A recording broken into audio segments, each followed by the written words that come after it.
Buongiorno e ben ritrovati con il TG Flash di New Sicilia ed eseguiti i titoli più importanti della mattina.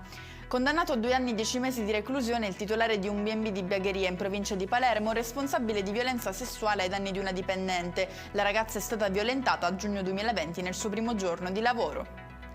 La madre che ieri ha partorito in strada a Palermo ha abbandonato il suo bambino in ospedale. La donna si è allontanata dalla struttura poco dopo il ricovero.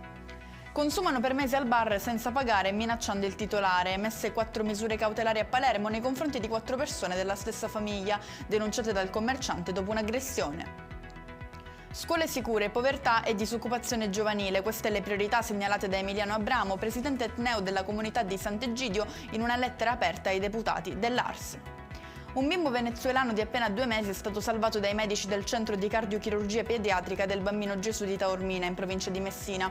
Il piccolo Emanuele ha manifestato una grave patologia al cuore a distanza di pochi giorni dalla nascita. E con questo è tutto, prossimo appuntamento più tardi alle 19:30. Grazie per averci seguito, buon proseguimento di giornata.